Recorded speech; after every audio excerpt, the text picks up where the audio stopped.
short story. Last month, my younger sister asked my dad, Daddy, please, I need 100 francs. I wish to go and buy bonbon. He didn't give her.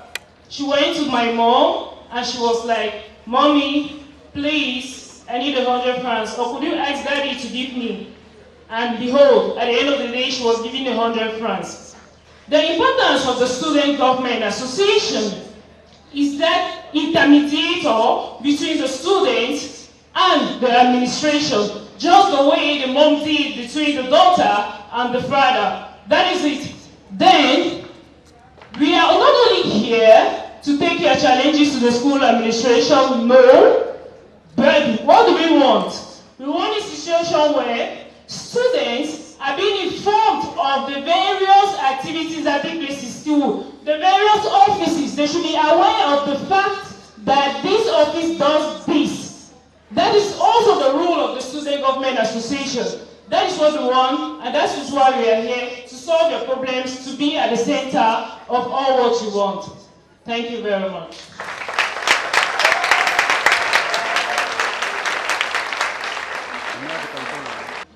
The importance of the student government. The student government acts as a mediator, not an intermediator. As an mediator between the students and the administration. The student government also is in charge of organizing student activities on campus and perhaps, if possible, off campus. The student government is also there to also look for opportunities for students for internship placement. The student government is there to fight for the rights of the students. Thank you.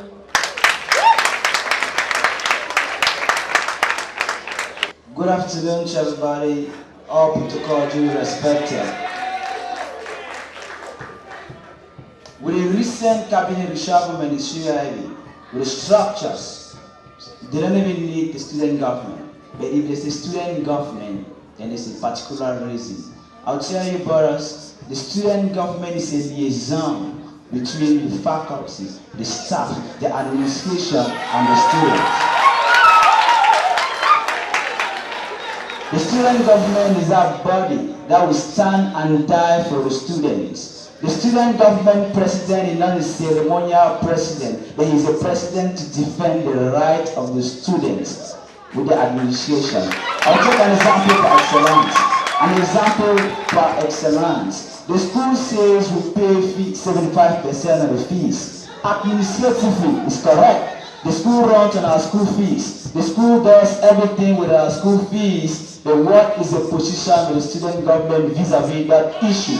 These are the tackle. The students cannot eat in the canteen either because the food is expensive or the quantity is small. What is the student government saying? That is the role of the student government, to look at issues related to students and channel it to administration. I'll take a critical example.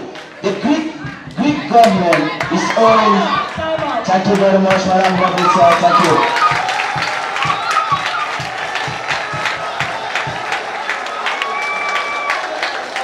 As the name stipulates, student government, student-oriented, students' will, students' right, students' desire.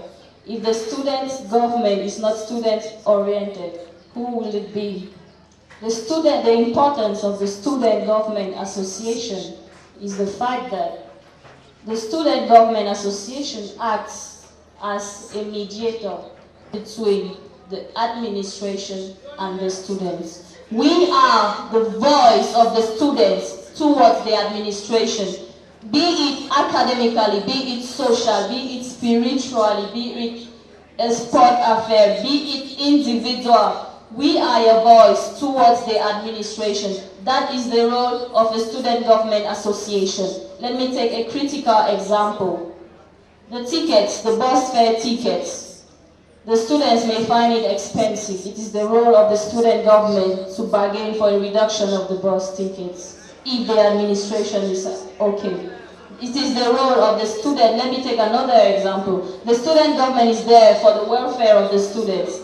There have been an increase in the fees for late registrations. You can hear the students murmuring everywhere. Wow, they increased the fee, the communication did not pass. That's the role of the student government. You should fight for that. You go to the administration and say, excuse me, administration, could you fight for the students? Thank you.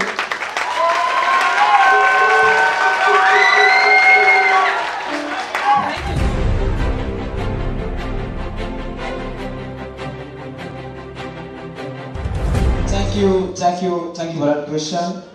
If elected president on Friday, on Monday, I'm renegotiating all the deals of the student government to favor the students. I'll give an example by excellence. The pavement was done by students, but initially it was a contract given to China. The administrator doesn't know that we have the potential, so I have to renegotiate all the deals vis-a-vis the students to be the administration. It starts with us. You cannot train entrepreneurs that you don't trust, that you don't give contracts to. So if I'm elected president, the first thing to do is to make sure the school trusts and give contracts to students. Thank you very much. Thank you. Please, can we be quiet? Entrepreneurship. I think last Friday I talked about one of the main things on our plan of action, the CUIB Innovation Challenge. I think that is the first thing we, the Progress Alliance family, is going to put in place as soon as we are voted by you, the students, as the president of the next Student Government Association. What is the CUIB Innovation Challenge all about? This is to bring out the potentials in students, particularly those who have an interest for technology. We want you to come up with your potentials in such a way that you can be able to stand for CUIB, be in here or out there as an ambassador of CUIB. We organize a competition and we bring out the potential in you, and at the end of the day, we must have made you no other person than a technopreneur. That is it. That is what we want. Thank you very much.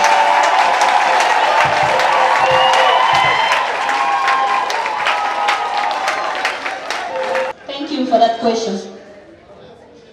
I will take this question from 4 points of view: academically, socially, health, and sports.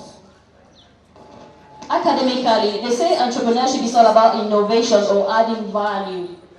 Academically, my government will install a system whereby lecturers will be evaluated per month, not per semester.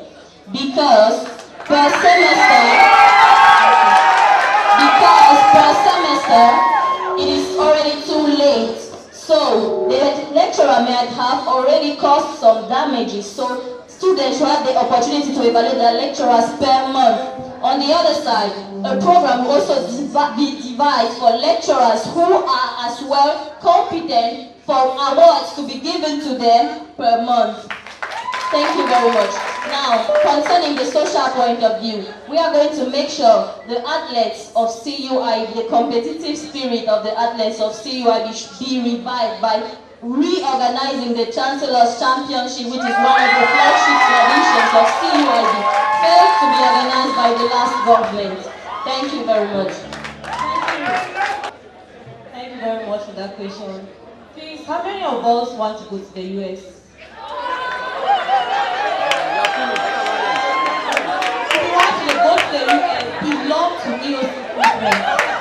Why? Because I was opportunity to be one of those selected for an entrepreneurship program in the US. The first thing I will do is to impact, to organize an event and give back what I had learned in the US. And that's not all. There are many other people who are from EOC movement, and they will come and also enforce what we have learned and then give it back to you originally. Thank you.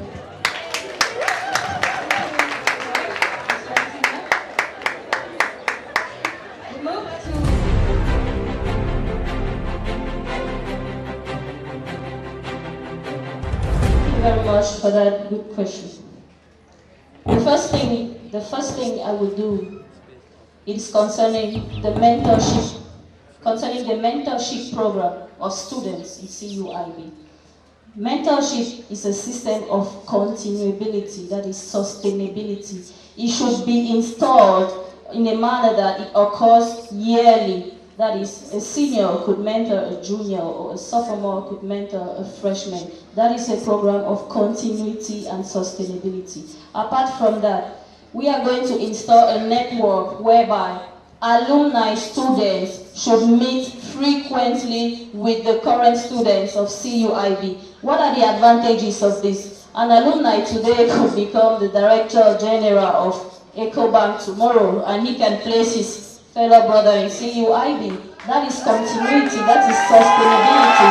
So we are going to create such networks to bring in value of CUIB. Thank you very much. Thank you very much, Madam the Moderator. My parents told me charity begins at home. There's no need that I'm hungry, then my mom will take food and give to the child in the neighbor. It starts with me first. The very first thing my team and I will do is to make sure we reduce student spending and increase their finance. How are we going to realize that project? With the efforts and the potentials of the team, we'll make sure we negotiate contracts with third parties, companies like MTN. I said the last debate that we want to institute a cash point, a financial cash point, to reduce students' finances and facilitate their finances. Nobody understood what I meant. When MTN gives you a cash point, they pay you for that cash point, and in return, they subsidize your tickets, because it's the kind of contract we're negotiating. It's a continuous thing that will last forever. They subsidize food tickets for students. They subsidize bus tickets for students. Those are hands-on projects. As I said some few minutes ago, we don't want ceremonial presidents, we want hands-on presidents who tackle the issues of now. The I was and the I will doesn't matter, but what matters is the now. Thank you. Thank you very much for that question. I think the first project we're going to do is to institute or put in place dustbins in every classroom from Moliko campus to campus B. Why? That will reduce the litter. Can we see litter in front here? That will reduce litter that will have to come and place outside. We don't need to go out of class to go and throw them. It will distract students. So we'll put a bin behind the doors in order for the students to come and throw their dead inside and reduce the litter that we have around on campus.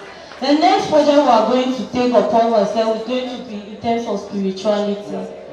We cannot do anything with God without God, rather.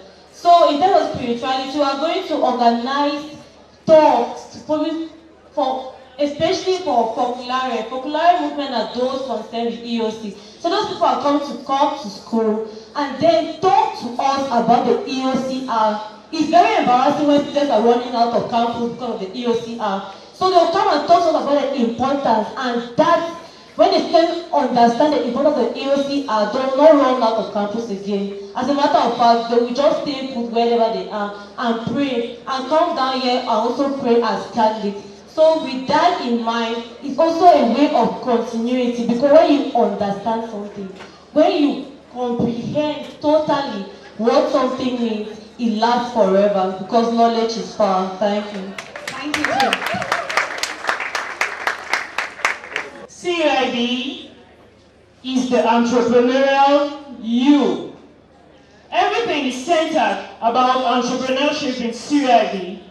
That is the first thing we are going to look into insofar as sustainability is concerned. In what ways? Two. The first one is this. We motivate and encourage the already existing entrepreneurial groups and projects on campus.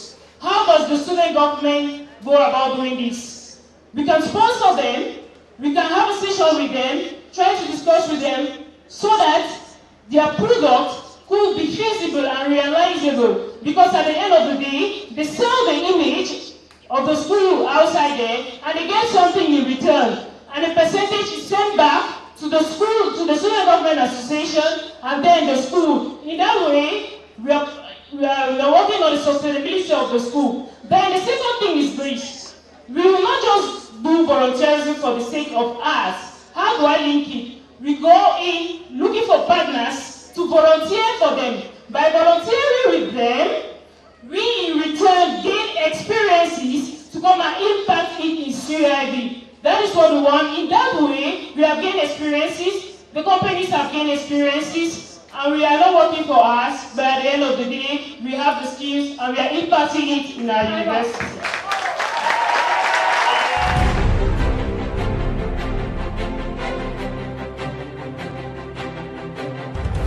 I think my position on not letting people live during the EOCR is to make them understand why we have that R at the midday. The reason for that R is to pray for the poor. For those of you who are running away, you don't know your future. You don't know if in future you are going to be one of those who are going to be praying for. So start praying for your future now. So as we call for the popular movement, like I said earlier, to come and talk to us about the importance of EOC and about the importance of the EOCR. I think with that understanding, students will not be running away from campus. Thank you. Thank you very much. First of all, I would like to say that the school is already doing a good job concerning the EOCR. I've seen the gate is closed as from 11:45, so you can be sure nobody will run from that R anymore. Okay, now what is my position? The only thing I can do right now is to sensitize the student on the importance of that R. We might not know. Maybe when you pray during that R, your life will change. You don't know. You have to come into meditation with God during the EOCR. You talk to Him, you pray. Maybe it is during that R that you were broke. Your father calls you, okay, I sent you 50,000 francs. That's it. So we never know. All I can do is to sensitize the students about the importance of the EOCR and respect it. That's all. Thank you very much. Thank you. Thank you. Well, I would like each and every one of us to first of all understand what EOC is all about. Many people think EOC is about praying and praying only. No, please, that's not EOC. How did EOC come about? It's about the philanthropic movement where people from different religions, be it a Catholic, a Buddhist, a Protestant, or whoever you are, they share and they exchange about their religion. That is the first thing we should understand about EOC, please. Then, in order for students not to run between 11:45 and 12:30 in CIB, there is already a distinction where the Catholics pray, the non-Catholics and the Muslims. But following the definition of EOC and about sharing religions, we are putting in place another sphere where people from different religions who don't want to attend the mass, who don't want to go and pray, who's not a Muslim, all of them can come together and exchange about their religion. With that, they will be spiritual. They will be students with spiritual and moral values because they will know all about the other religions.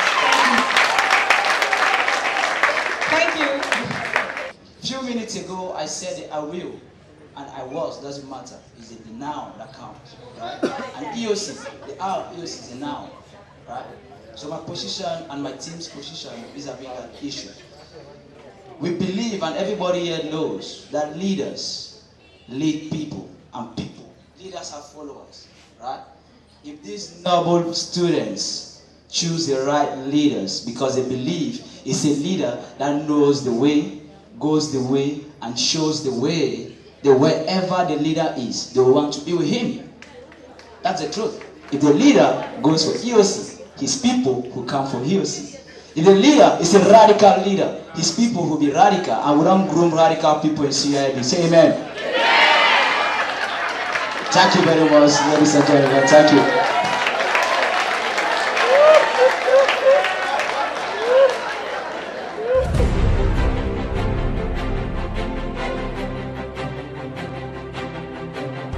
The student government is existing because of you, the students.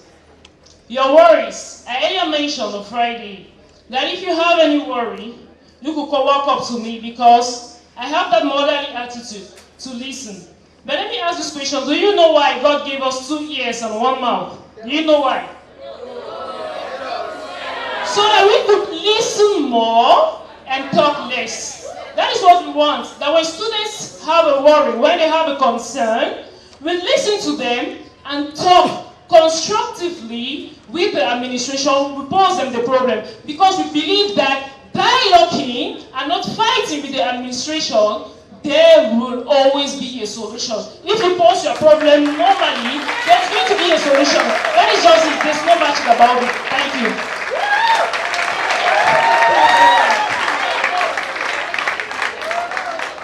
Thank you very much. So, I'll start with a short story. I came across 2 students on campus and they were like, we are worried, we don't know where to go to, we don't know what to do. So I told them, if you have a worry, you start from class. You go to your course delegate, to your class delegate, to your program delegate. Those are lines of communication we have to follow. And then the program delegate will bring it to the senators, who will channel it to the student government. From there, we are going to gather that information and give feedback to the administration constructively, as Guy earlier mentioned. And also, we are going to we are going to make sure the student also has feedback and the problem is solved. Also, the EOC movement will also institute a night line or a day line. What's that line for? To call anywhere, anytime, if you have a problem. I will be there to serve you. Thank you.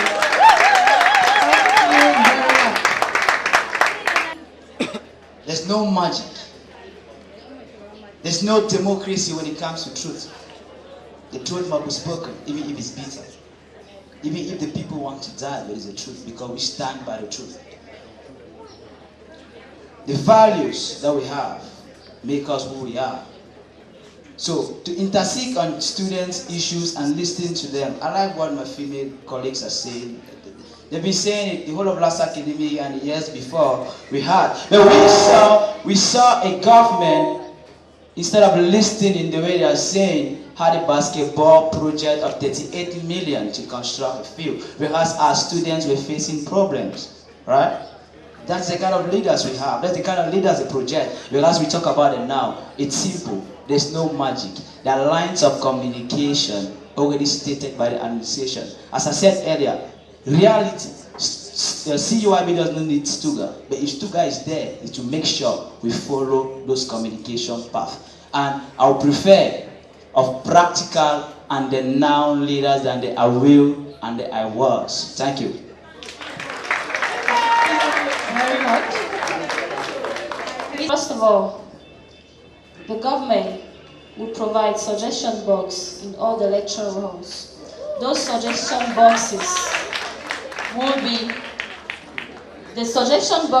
be looked upon at every end of day, so that when students write their issues, once they suggest their problems, they should accordingly propose a solution to that problem.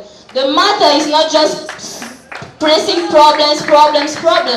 Once you have a problem, say, okay, what could be the solution? So that now, when it is in the suggestion box, the student government now looks at it, transfer to the administration, and we dialogue upon finding solutions to such issues. That is the first step. Now, there is no magic concerning communication. Communication is easy, and it has been stated. You have your class delegates, you have your program delegates, you have the senators, you have Stuga, you have the vice dean, you have the dean, and you have the provost. Thank you very much.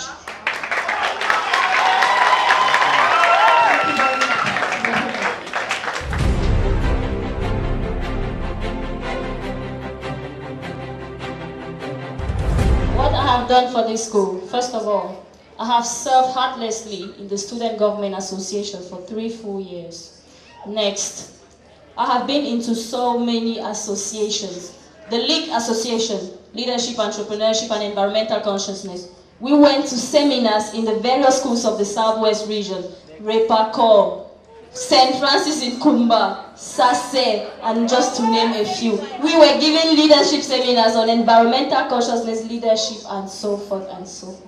So I created my own association, New Dynamic, which helped in leadership seminar in building up ladies' empowerment and skills. We went to orphanages giving philanthropic givings, and we did that is not 1 week ago with the freshmen and the whole school where they could obtain their volunteerism hours. That is what we are talking about. We are talking about doing, not promising.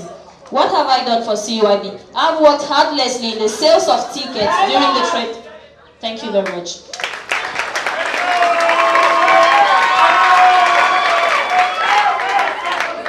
I've done quite a lot, and believe me, I've forgotten about some, but I'll give a few.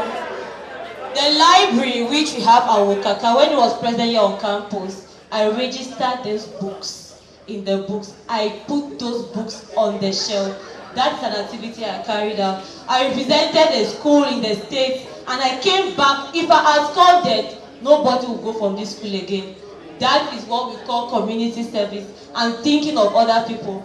I have also sold tickets on commencement, and believe me, I was the highest, 150,000 pounds from everybody.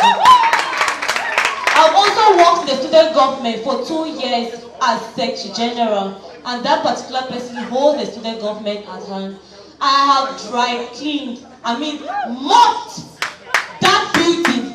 From there, Parents' Weekend, my freshman year, I mopped that building to the Bucaros. What are we looking for apart from servant leadership? Thank you.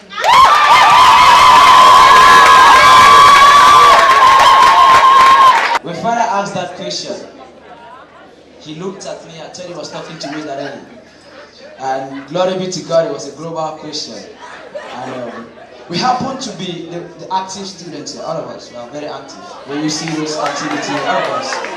Yeah, I know, all of us are very active. I've represented CUIB in 3 continents. In Africa, I was in Nigeria representing CUIB. In Europe, I was in Turkey representing CUIB. Right?